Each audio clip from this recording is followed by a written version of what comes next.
Welcome back, dear viewers. We are discussing plus 2 biology.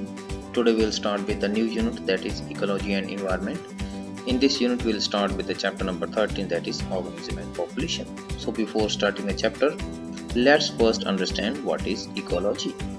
Ecology is the branch of biology that deals with the study of interactions and interrelationships between organisms and their environment. तो ecology biology की ऐसी branch है जिसमें हम organisms जो हैं वो अपने इन्वायरमेंट के साथ किस प्रकार से इंटरेक्शंस करते हैं, क्या क्या उनकी इंटररिलेशनशिप्स होती हैं, उनके बारे में हम स्टडी करते हैं। Environment has 3 components, lithosphere, hydrosphere and atmosphere. ये आपको मालूम है। The term ecology was coined by German scientist Ernst Hückel.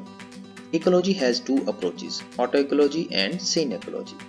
Auto ecology में क्या किया जाता है? ऑटो इकोलॉजी में किसी पर्टिकुलर सिंगल स्पीसीज या पॉपुलेशन की इन्वायरमेंट के साथ किस प्रकार से इंटरेक्शंस होती हैं उनकी स्टडी की जाती है, जबकि सीन इकोलॉजी में बायोटिक कम्युनिटीज किस प्रकार से अपने इन्वायरमेंट के साथ इंटरेक्शन करती हैं उनके बारे में स्टडी की जाती है। Now coming to organisation.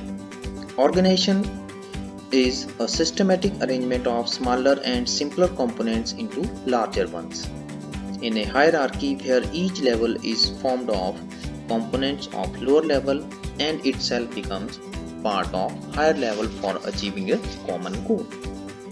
तो ऑर्गेनाइजेशन क्या है? छोटे छोटे और सिंपलर कंपोनेंट्स को सिस्टमेटिकली अरेंज करके लार्जर कंपोनेंट की फॉर्मेशन की जाती है, जिसमें जो छोटे लेवल होते हैं वो बड़े लेवल की फॉर्मेशन करते हैं और जो बड़े लेवल हैं फर्दर अपने से बड़े लेवल की फॉर्मेशन करते हैं। So ecological organisation is a sequence wise ascending ranking और organisation that operates in living environment और इकोलॉजिकल वर्ल्ड। तो इकोलॉजिकल ऑर्गेनाइजेशन जो है इन्वायरमेंट या इकोलॉजिकल वर्ल्ड में किस प्रकार से जो डिफरेंट कंपोनेंट्स होते हैं वो एक दूसरे से मिलकर बड़े कंपोनेंट की फॉर्मेशन करते हैं, तो उसके बारे में इसमें हम स्टडी करेंगे। Individual organism is the basic unit of ecological organization. तो इकोलॉजिकल ऑर्गेनाइजेशन का जो बेसिक यूनिट है वो होता है इंडिविजुअल ऑर्गेनिज्म, अकेला एक।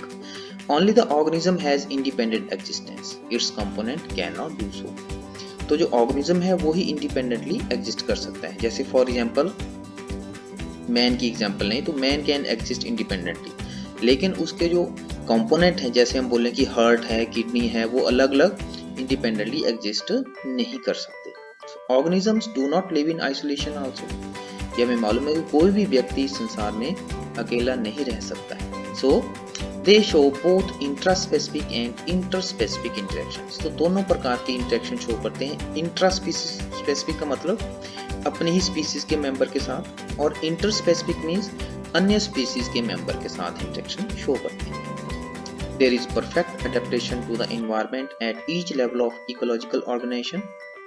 Ecological organization के प्रत्येक लेवल के ऊपर वो अडेप्टेड होते हैं environment के साथ। Environment also keeps on changing।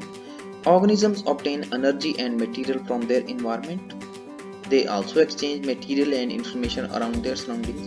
तो जो organisms होते हैं वो एनर्जी और मटेरियल को environment से लेते हैं और जो इंफॉर्मेशन होती है उसको वो एक्सचेंज करते हैं सराउंडिंग के साथ। There is no sharp divisions among the various level of ecological organization. तो जो इकोलॉजिकल ऑर्गेनाइजेशन के अलग अलग लेवल्स होते हैं उनमें शार्प डिस्टिंक्शंस या शार्प डिविजन्स नहीं होती। An organism is a member of population, biotic community, ecosystem, biome and biosphere as well. तो जो ऑर्गेनिज्म है वो हर लेवल के ऑर्गेनाइजेशन का मेंबर है। At every level, the organisms are supported by cycling of nutrients and flow of energy. The various levels of organization are organism, population, biotic community, ecosystem, landscape, biome and biosphere। तो जो organisation के अलग अलग level हैं, शुरू में सबसे छोटा लेवल है, फिर उससे बड़ा, फिर उससे बड़ा, फिर उससे बड़ा, तो उसी क्रम में है ये। तो हम इनको यहाँ पर डिस्कस करेंगे डिटेल में। सबसे पहले है इंडिविजुअल ऑर्गेनिज्म।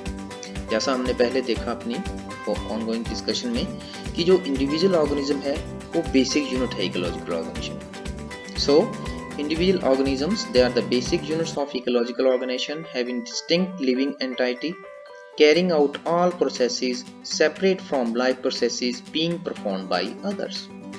तो जो इंडिविजुअल ऑर्गेनिज्म होता है वो अपने लाइफ प्रोसेसेस सभी उनको करता है दूसरों के इंडिपेंडेंट।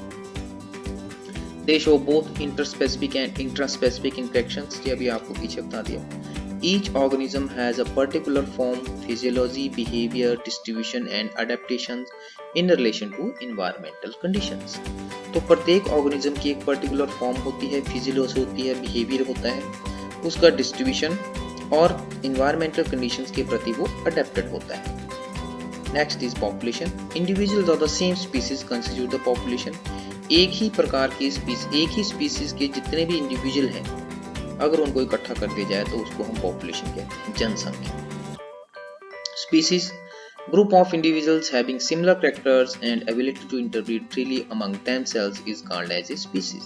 तो स्पीसीज एक ऐसे इंडिविजुअल का ग्रुप है जिनमें सिमिलर मॉर्फोलॉजिकल कैरेक्टर्स होते हैं, और जो सबसे इंपॉर्टेंट बात यह है कि जो मेंबर होते हैं स्पीसीज के, they can interbreed freely among themselves. एक स्पीसीज का मेंबर दूसरी स्पीसीज के मेंबर के साथ इंटरब्रीड नहीं कर सकता, ये आपने याद रखना है। केवल एक ही स्पीसीज के दो मेंबर आपस में इंटरब्रीड कर सकते हैं। Next is biotic community. It is an assemblage of populations of different species present in an area which show interdependence and interactions among themselves।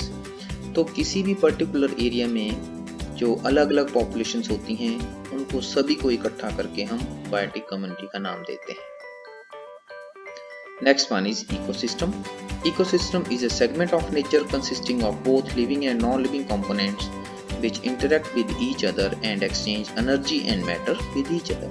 तो जो इकोसिस्टम है, नेचर का कोई भी सेगमेंट हो सकती है जिसमें लिविंग और नॉन लिविंग कंपोनेंट दोनों होते हैं, जो आपस में मटेरियल और एनर्जी का एक्सचेंज करते रहते हैं। इकोसिस्टम एक ड्रॉप ऑफ वाटर से लेकर बड़ा ओशन तक हो सकता है। इसके बारे में हम चर्चा करेंगे आगे डिटेल में। Next is landscape. It is large area with a natural boundary which usually possesses a number of different types of ecosystem occurring as a mosaic of patches। तो लैंडस्केप एक बहुत बड़ा एरिया होता है जिसमें बहुत सारे इकोसिस्टम पाए जाते हैं। Next one is biome. It is a major category of regional ecological organization which is delimited by specific climatic zone। तो बायोम जो है वो बहुत बड़ी एक मेजर कैटेगरी है इकोलॉजिकल ऑर्गेनाइजेशन की, जिसमें स्पेसिफिक क्लाइमेटिक जोन्स द्वारा उसको डिलिमिट किया जाता है। Biome is characterized by major vegetation type and its associated fauna. तो जो इनका बायोम्स होते हैं, इनमें मेजर जो वेजिटेशन होती है उनके आधार पर इनको कैरेक्टराइज किया जाता है। Biomes are of two types, terrestrial and aquatic. Some common terrestrial biomes are tropical rain forest, temperate deciduous forest and deserts. तो आज की वीडियो में इतना ही। Thank you very much.